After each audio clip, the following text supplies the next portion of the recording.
They looked at the most successful men and women of the world, and they found that they had like 7, 8 things in common. And one of the things they all had in common was a routine. Failing to prepare was preparing to fail.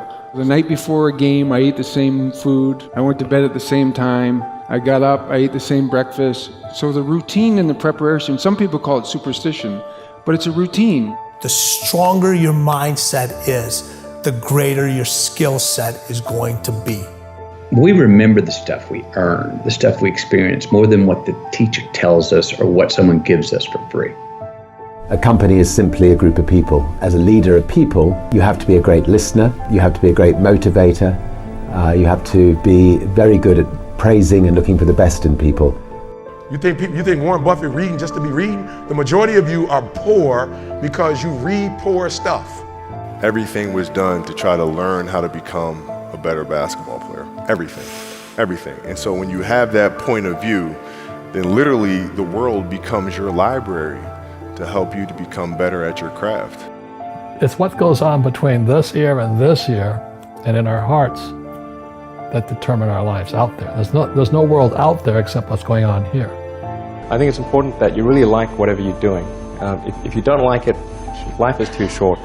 If I'm lying to you about who I am, or I'm lying to you about whatever, there's no starting point. There's a false reality. Right. You have to create the real reality.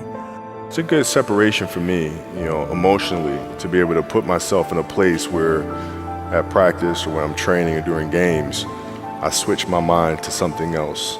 I became #1 in the world. I became a millionaire not because I made more money. I became a millionaire because they told me millionaires only live off of 30% of their income. I became a millionaire because I did what millionaires did. I stopped living off 100%. What does it mean time is money, right? How do you multiply time? How do you buy time? Rich people buy time. Most of the people watching this thing should either not be in business if they've got one, or close the f***er down if they got one. Because you got in business for all the wrong reasons, and you don't have the balls to close them down because of what other people are going to say. You have no idea how limitless it is when you're not afraid of what other people think or say. You have no idea. There's not 2 people watching this thing that even has a concept of what it is to act as if you have no limits to your abilities. 0. I wrote a book called The Millionaire Booklet. I wrote that book in 2 hours. It was translated to 38 languages for free because of my social media standing around the world. I just asked a bunch of people, can you help me? 38 languages, and literally in 1 month the whole book was produced, written, translated.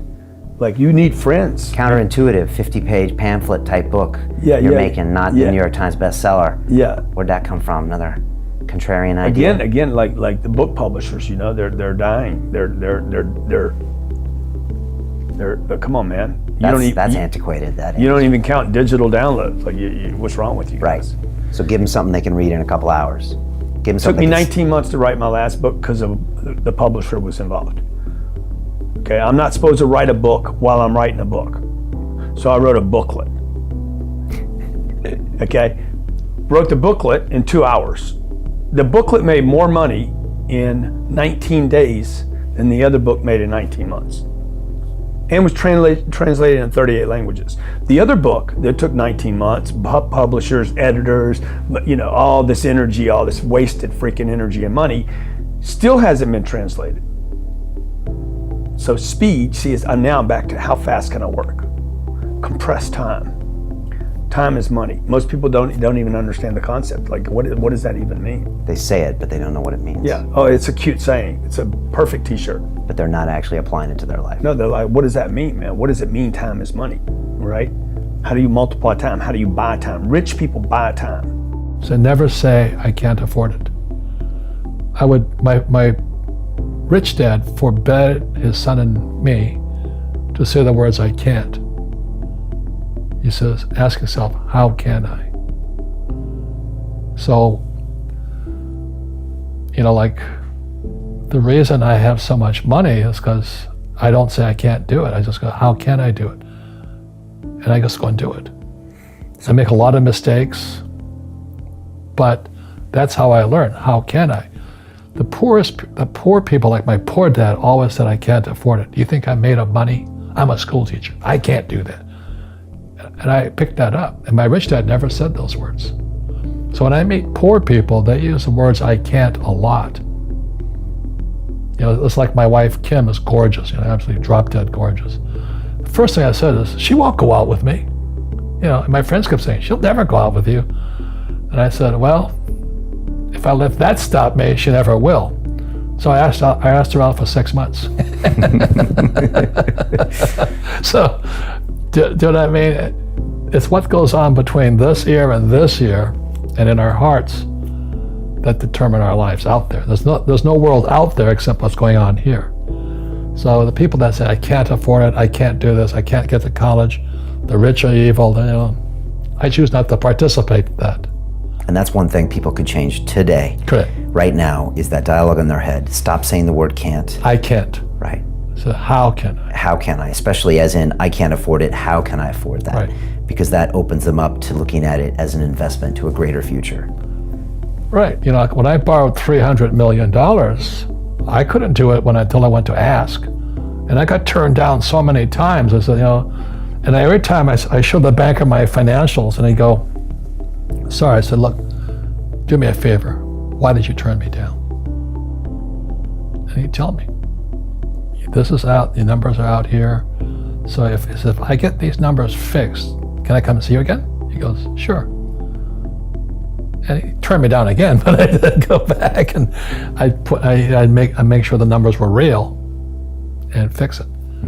So it's called rejection. Same as my wife rejected me for 6 months. It's just a matter of personal willpower, which is spiritual. Just saying, if they can do it, I can do it. And how can I? How can I? And I think as you once said, words become flesh. Yep. You think Warren Buffett reading just to be reading? The majority of you are poor because you read poor stuff. You watch poor stuff. You on Instagram watching fights.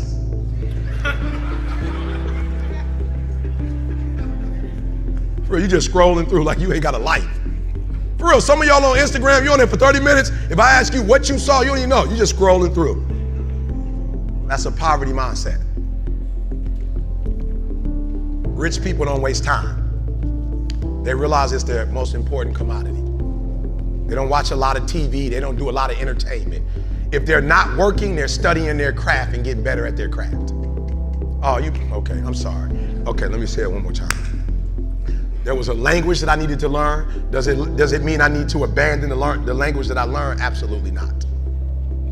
Does it mean I need to put on a shirt and tie? Listen to me. When I do corporate, I promise you, I look like this. I probably don't look this good. Sometimes I got on shorts and a t-shirt. In corporate, why? Because I don't need to necessarily conform. They're not asking me to come to dress up. But I'm so good at what I do, they don't even require a suit. Are you hearing what I'm saying? Some of us don't want to wear a suit, but you're not on that level though. Or you want to wear a suit and act as if your suit is going to compensate for what you are inferior at. Your suit don't make your language sweet. For real, some of you wear suits because you think like you're going to impress somebody with a suit, and you might get in the door, but sooner or later they're going to find out who you are. So I need you to stop having the poverty mindset. So when I quit my job to be an entrepreneur, my mom was like, whoa, what are you doing? I was like, I'm quitting. My mom was like, don't you dare quit. You're going to embarrass me. You got a wife and kids. Does YouTube have insurance? Does YouTube have a 401k? And I was like, yo, Ma, I ain't trying to be funny and I ain't trying to be disrespectful. I love you, but you can't teach me how to be a millionaire because you're not one. You come from the working class, and I'm not mad at you, Ma. We wouldn't be where we are without you, but you told me that every generation is supposed to get better. So I'll take your values, but I won't take your work ethic. Because rich people don't work, they think. The working class will never get rich. It wasn't designed. Oh, okay. Listen to me, this country became a wealthy country because they had employees they didn't have to pay. That's not like a rocket science. So when this country had to start paying people, they want to pay the least. The 3% that run the world, they're not trying. Let me tell you how I know. I'm from Detroit. We just laid off 15,000 workers, and the president of GM, she just got $22 million. We got $22 million to give one person when we laid off 15,000 people, and we took their health care that's already paid for. No disrespect to nobody, and I ain't playing no victim because I'm not a victim. Rich people don't work, they think. Poor people work. Poor people go, clock in, I make this much an hour. Rich people go, I put them to work, and I make this much an hour. See, what happens is you're working for you and your family one, they got 40 of you working at one time. So they giving you 20%, and then they keeping the 80% off of 15,000 people. That's enough to have $22 million. So what you have to decide is, are you gonna keep being the 99%, or are you ready to be a part of the 1%? Because it doesn't make a difference where you come from, high school dropout. It doesn't make a difference where you come from, GED. It doesn't make a difference where you come from, sleeping in abandoned buildings. It doesn't make a difference where you come from, a 17-year-old mom that got pregnant. It doesn't make a difference where you come from, south side of Chicago. It doesn't make a difference where you come from, pretty much raised in Detroit. It doesn't make a difference where you come from, took 12 years to get a 4-year degree. It doesn't make a difference. Well, you know what makes a difference? What makes a difference is when you become a 99% or a 1%. And when I start thinking like, acting like, and behaving like a 1%er, everything changed. Is that clear? I'm here to talk about success. The first rule of success is to have a vision. You see, if you don't have a vision of where you go, and if you don't have a goal where you go, you drift around and you never end up anywhere. I mean, as you know, I was born in 1947 in Austria after the Second World War. So I was very fortunate that I stumbled onto my vision. And I didn't really like Austria when I grew up. I couldn't wait to get out of there. I couldn't see myself becoming a farmer or a worker in a factory or anything like that. Even though my parents wanted me to stay there and have a normal life. But that was their vision, not mine. My vision was totally different. I felt that I was born for something special, for something unique, for something big. Then one day I went to school. I remember I was 11 years old, and they showed a documentary about America. And there they showed in this documentary the huge skyscrapers, the high-rises, the huge bridges, the 6-lane freeways, and all of this stuff. And I said to myself, that's where I want to be. I don't want to be around here with these little farmhouses and these little buildings. I want to be in America. One day after school, I walked by a store in Graz. So I went inside and I looked around, and then I saw a magazine. I saw a bodybuilding magazine that had Reg Park on the cover. Reg Park was then a 3-time Mr. Universe. And I saw him on the big screen as Hercules. I read that and I said to myself, wow, this is the blueprint for my life. This is exactly what I want to do. I want to become a bodybuilding champion just like Reg Park. I want to get into movies just like Reg Park. And I want to make millions of dollars and be rich and famous just like Reg Park. Do you know how great it felt that I knew where I was going? Imagine the majority of people don't know where they're going. I knew where I was going, that I'm going to become this bodybuilding champion just like him. So it was just a question of how do you do it? I was so relieved, because when you have a goal, when you have a vision, everything becomes easy. So people always ask me, when they saw me in the gym in the pumping iron days, they say, why is it that you're working out so hard? 5 hours a day, 6 hours a day, and you have always a smile on your face. And I told people all the time, I said, because to me, I'm shooting for a goal. In front of me is the Mr. Universe title. So every rep that I do gets me closer to accomplishing that goal, to make this goal, this vision turn into reality. Every single set that I do, every repetition, every weight that I lift will get me a step closer to turn this goal into reality. So I couldn't wait to do another 500-pound squat. I couldn't wait to do another 500-pound bench press. I couldn't wait to do another 2,000 reps of sit-ups. I couldn't wait for the next exercise. At the age of 20, I went to London and I won the Mr. Universe contest as the youngest Mr. Universe ever. And it was because I had a goal. So let me tell you something, visualizing your goal and going after it makes it fun. You got to have a purpose no matter what you do in life. You got to have a purpose. But you have to do something every day that scares you. And that's a takeoff from Helen Keller, who said, or not said, she was deaf, dumb, everything, she couldn't do anything. And she said every day she did something to scare herself. Well, if you and I had all those afflictions, just getting out of bed would be scary enough. And so I decided that one of the differentiations between the people that got the most out of the week-long seminar and the year-long free mentoring from me is people that really press themselves hard.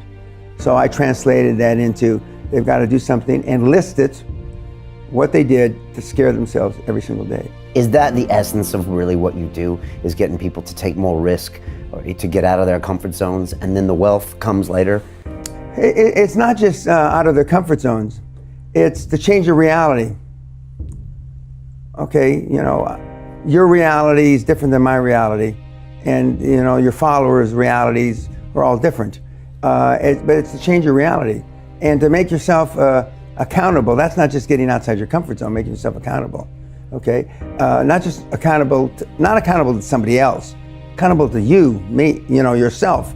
Because that's the ultimately, that's the only person you should be accountable to, is yourself. And we grow up, in my judgment, wrongly, that we don't hold ourselves accountable enough. We just don't. We've learned to come up with reasons why we can't do this, reasons why it's okay not to do this, reasons why you didn't follow up on time, reasons why I told the guy to get back to him by Wednesday, it's now Friday. Oh, it's the weekend. I'll now get back to him on Monday. And life has gotten simpler now. With the internet and with email and the things where the communication is almost instant, you'd think it should be easier. But it's not. I use the analogy, 25, 30 years ago, you go in to buy a $100 million company, your due diligence would be 3, 4, 5 weeks, and it'd take you 3, 4, 5 weeks to close the deal. Okay, a month and a half. 6 to 8 weeks. With the internet, it should take less time because the information is instantaneous. It takes us twice as long to close a deal now. Twice as long. There's no reason for that. Things haven't gotten twice as complicated, but somebody has to put their name on the line. Somebody wants to push off the accountability. Somebody would rather have Bryant sign off on it, so I go home early on a Thursday knowing you're going to come in early on a Monday and your signature will be on the document instead of mine because I don't want to be accountable. And so the kids today have this need. It's like this thirst for guidance.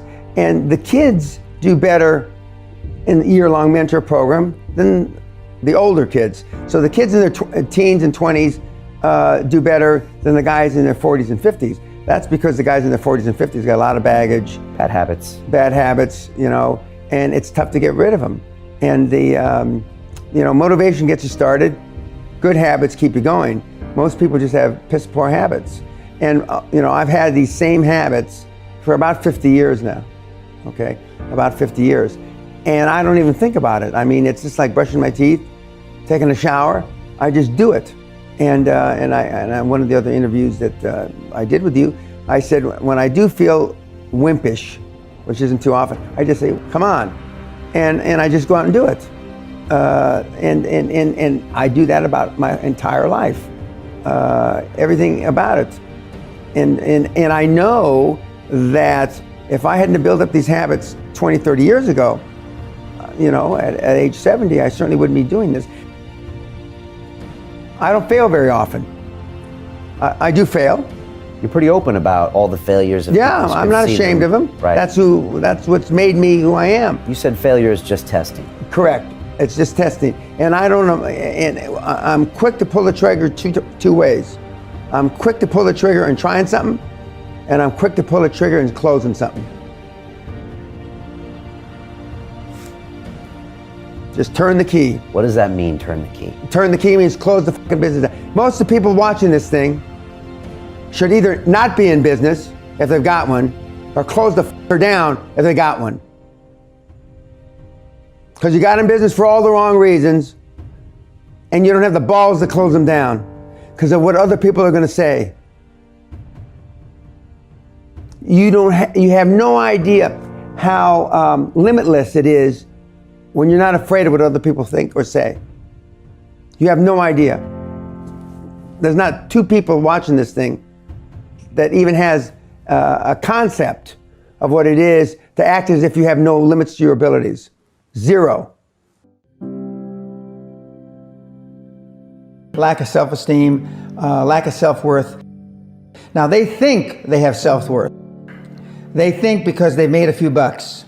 But in actuality, and when they measure it against the other 8, 10, 12 people sitting around the table, they realize, or they start to question, hell, maybe I was just lucky. Now, all of us, when you're only a one-trick guy or gal, think, was I lucky? Now, I've done it so many times, I know I wasn't lucky. I might have been lucky the first time, but I haven't been lucky the 15, 20, 40, 50, I know that. Okay. But maybe I was lucky the first time. But my life changed when I was pretty much a haphazard kid, got in a lot of trouble, got arrested 4 or 5 times, thrown in jail, and this was with my dad as a cop.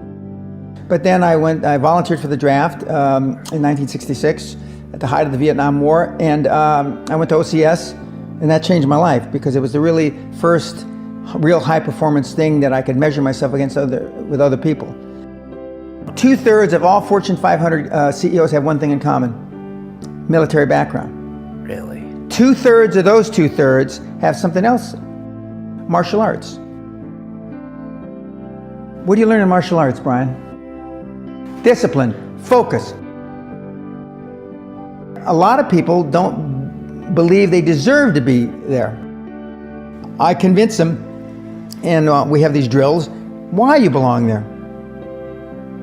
A lot of people that come there, with money, that have made money, think they made it by accident. Right.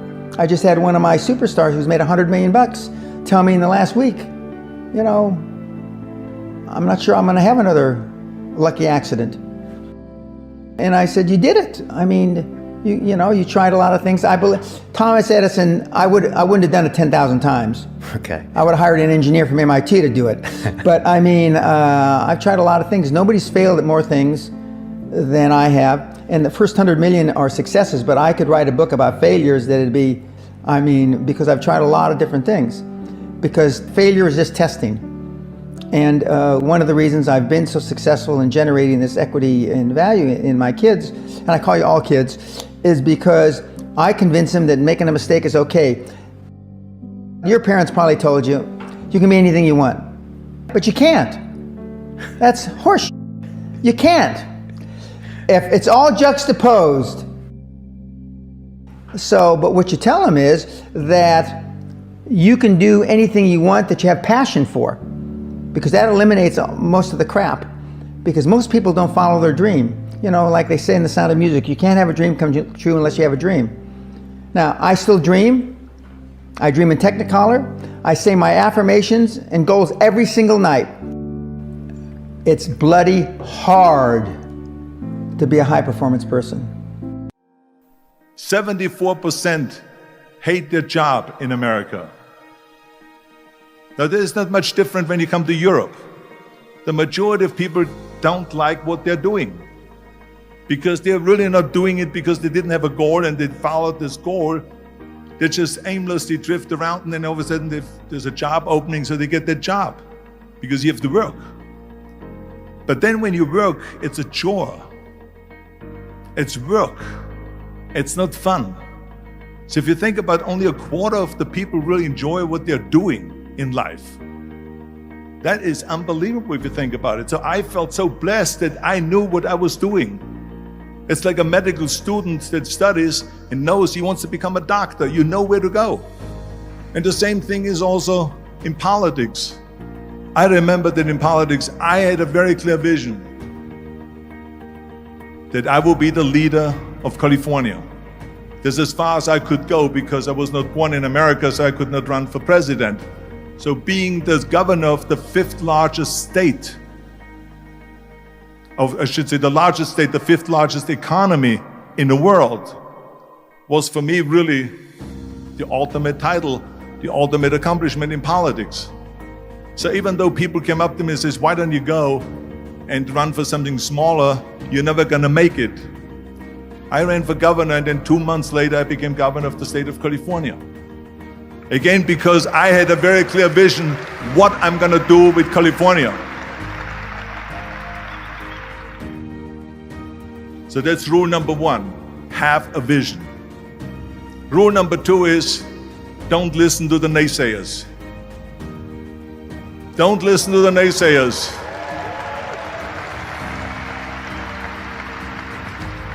Everything I ever did, the thing that I heard out of people's mouth was, that's impossible.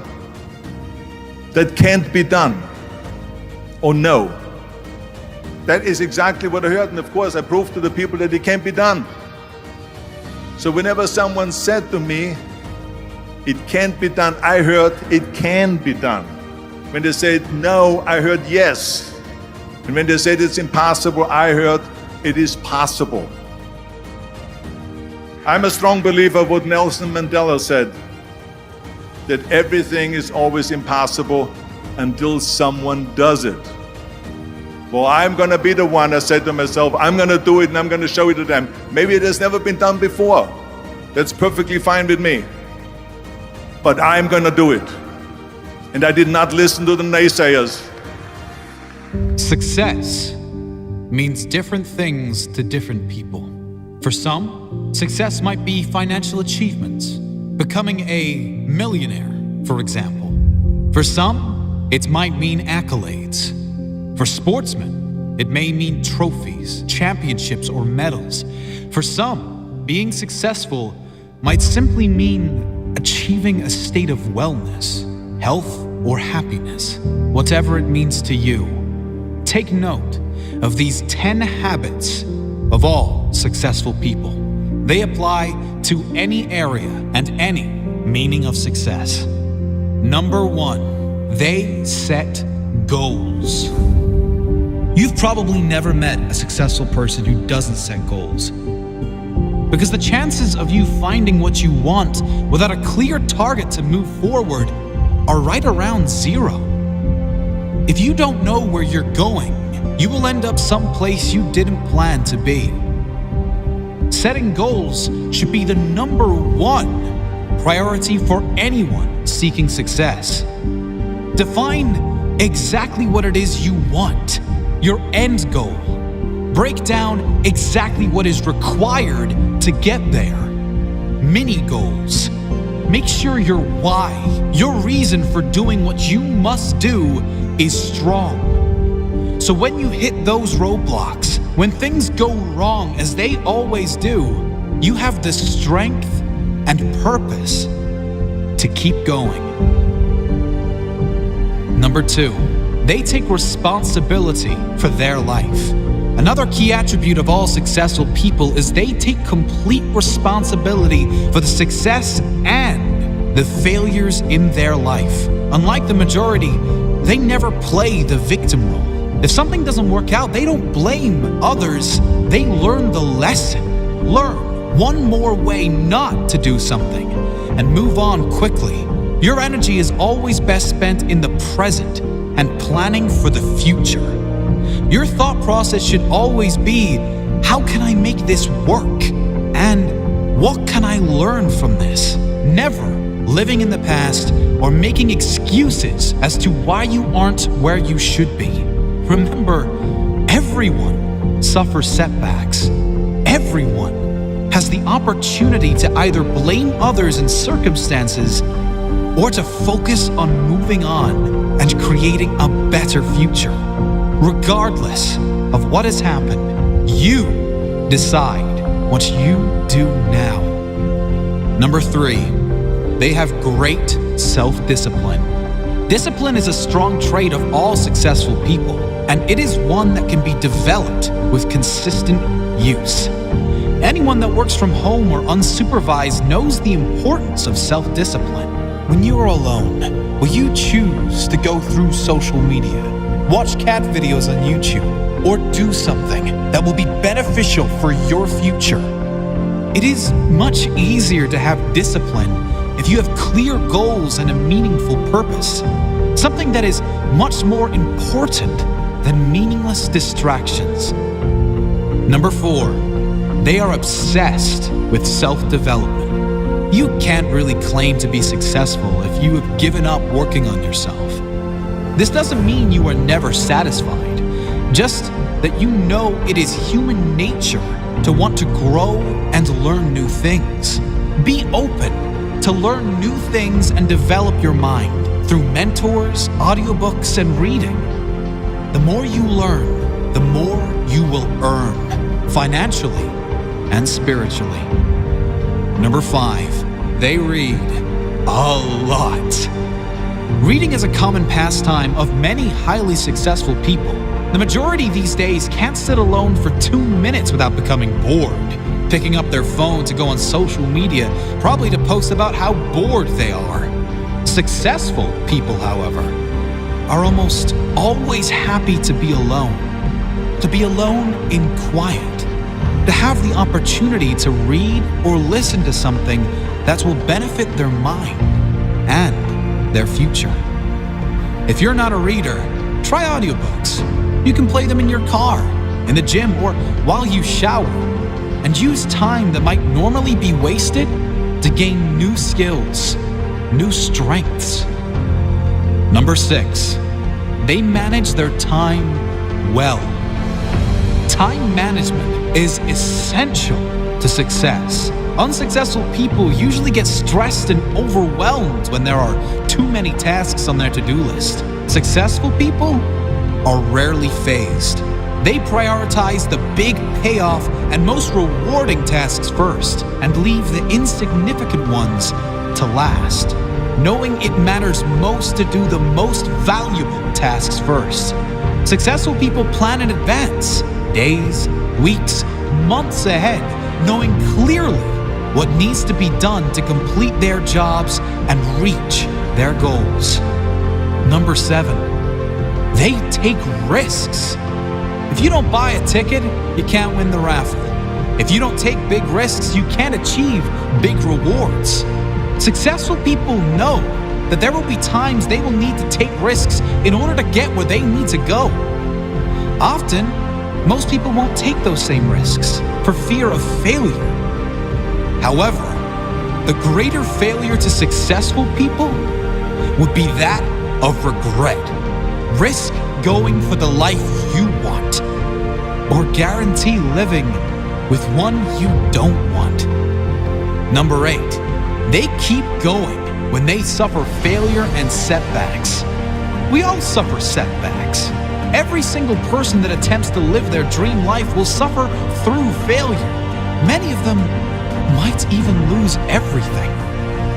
Most quit. The successful never quit. They keep going, knowing their greatest character is formed in adversity, knowing their success story is being written in every moment. And it will be especially good now they have a comeback story. Number 9, they find a way to win. Successful people find a way, period.